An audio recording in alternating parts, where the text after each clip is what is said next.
معزز ناظرین، بریلی مذہب کے ماننے والوں نے حد پار کر دی ہے۔ بریلی مذہب کے علماء نے، بریلی مذہب کے ماننے والوں نے اپنے مذہب کے مجدد، اپنے مذہب کے بانی مولوی احمد رضا خان بریلوی کو صرف مجدد کے درجے پر ہی نہیں رکھا بلکہ نبوت سے بڑھا کر خدا کے درجے تک پہنچا دیا۔ اور بریلی مذہب کے بانی مولوی احمد رضا خان کی شان میں یہ قصیدہ بھی پڑھ ڈالا کہ یہ دعا ہے، یہ دعا ہے، یہ دعا تیرا اور سب کا خدا احمد رضا، تیرا اور سب کا خدا احمد رضا۔ معلوم ہوا کہ بریلی مذہب کے مطابق ان سب کا خدا احمد رضا ہے۔ السلام علیکم ورحمۃ اللہ وبرکاتہ۔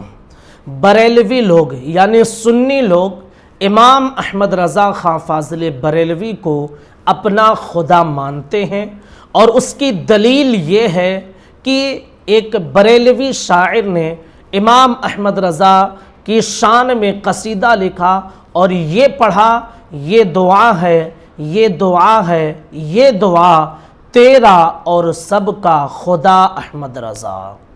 ایسا کہنا ہے وہابیوں کا، بدعقیدوں کا، دیوبندیوں کا، اور اس مفتی کا بھی یہی ماننا ہے۔ ہم نے بارہا اپنی ویڈیو میں ان مفتی صاحب کا رد کیا ہے دلیل کے ذریعے، اور میں نے ساتھ ساتھ یہ کہا تھا کہ پڑھے لکھے یہ جاہل ہوتے ہیں۔ تو واقعی یہ لوگ پڑھے لکھے جاہل ہوتے ہیں، اردو تک یہ سمجھ نہیں پاتے ہیں کہ اردو میں کیا کہا گیا ہے، اور لے کر اڑ گئے کہ دیکھو بریلویوں نے امام احمد رضا کو اپنا خدا مان لیا، نبی سے اعلیٰ درجہ انہوں نے دے دیا ہے اور اپنا خدا مان لیا ہے۔ اس کی کیا حقیقت ہے؟ کیا کسی نے اعلیٰ حضرت کو خدا کہا ہے؟ کیا یہ بات صحیح ہے جو یہ مفتی کہہ رہے ہیں؟ آج اسی ٹاپک پر آپ سے ہم بات کرنا چاہتے ہیں۔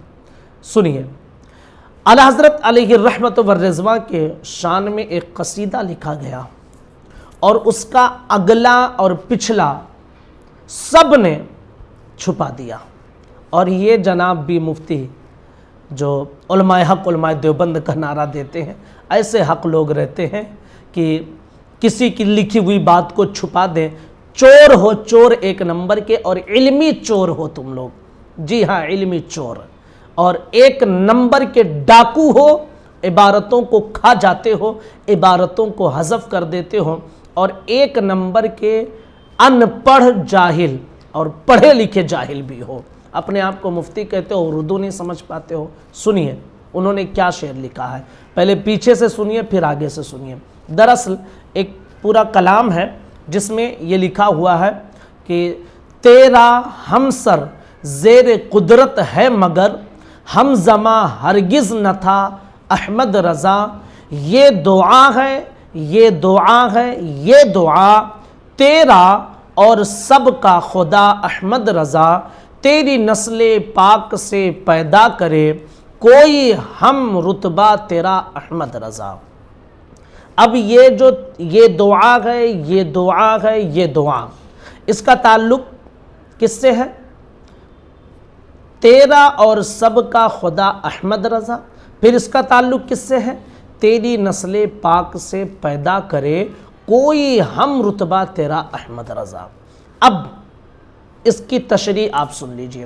دراصل کہا جا رہا ہے تیرا اور سب کا خدا احمد رضا، یعنی اے احمد رضا جو تیرا اور سب کا خدا ہے، یہ دعا ہے، یہ دعا ہے، یہ دعا، اس کی بارگاہ میں یہ دعا ہے، یہ دعا ہے، یہ دعا ہے، تیری نسل پاک سے پیدا کرے، یعنی اے احمد رضا جو تیرا اور سب کا خدا ہے، اس کی بارگاہ میں یہ دعا ہے کہ تیری نسل سے کوئی ایسا شخص پیدا کرے جو احمد رضا کے ہم رتبہ ہو، یعنی احمد رضا کی طرح ہو۔ یہ ہے اس کا مطلب یار، کہ اے احمد رضا تیرا اور جو سب کا خدا ہے، تیرا اور سب کا جو خدا ہے، اس کی بارگاہ میں یہ دعا ہے کہ تیری نسل پاک سے پیدا کرے جو تیرے ہم رتبہ ہو۔ یہ شاعر نے کہا ہے، اور جوڑ کیا دیا کہ احمد رضا کو سب خدا مان رہے ہیں اور کہہ رہے ہیں تیرا اور سب کا خدا احمد رضا۔ اچھا جاہل مفتی صاحب یہ بتائیے کہ اس میں جو تیرا ہے اس 13 کا مرجع کون ہے؟ آپ اگر ترکیب جانتے ہوں گے، پڑھے لکھے ہوں گے دیوبند میں کچھ، اور جو ہے صحیح سے قاسمی یا سہارنپوری بنے ہوں گے، تو آپ اس کا مرجع ضرور بتائیں گے کہ اس میں جو 13 ہے اس سے مراد کون ہے، کس کی شان میں یہ قصیدہ لکھا گیا ہے؟ تو آپ یہ کہیں گے کہ 13 کا مرجع جو ہے وہ احمد رضا ہے، کیونکہ شاعر نے احمد رضا کی ہی شان میں قصیدہ لکھا ہے، تو ظاہر سی بات ہے کہ احمد رضا کو ہی مخاطب کرے گا۔ تو کہہ رہا اے احمد رضا تیرا اور سب کا خدا جو ہے اس کی بارگاہ میں یہ دعا ہے، یہ دعا ہے، یہ دعا ہے۔ لیکن ان جاہلوں کو بات سمجھ میں نہیں آتی ہے، ان جاہلوں کو اردو پڑھنا نہیں آتا ہے، ان جاہلوں کو کوئی عبارت سمجھنا نہیں آتا ہے، بس لے کر اڑ پڑے کہ دیکھو احمد رضا کو بریلویوں نے نبی سے اونچا مقام خدا مان لیا ہے۔ پڑھ لو، سمجھ لو، اور نہیں پڑھنا آتا نا تو آؤ ہماری بارگاہ میں، ہم تم کو ترکیب بھی سکھا دیں گے، عقیدہ بھی پڑھا دیں گے، قرآن کا ترجمہ بھی سکھا دیں گے، تفسیر بھی پڑھا دیں گے، حدیث بھی پڑھا دیں گے، سب کچھ ہم آپ کو پڑھا دیں گے، جس سے آپ کبھی گمراہ نہیں ہوں گے۔ اس لیے پڑھو تو صحیح سے پڑھو، ورنہ اس مفتی کی طرح پڑھے لکھے جاہل ہی رہ جاؤ گے۔ گزارش ہے کہ ضرور اس ویڈیو کو شیئر کریں، اور اس مفتی کو میرا چیلنج ہے کہ اس 13 کا جو مرجع ہے وہ ڈھونڈ کر ضرور بتائیں۔ السلام علیکم ورحمۃ اللہ وبرکاتہ۔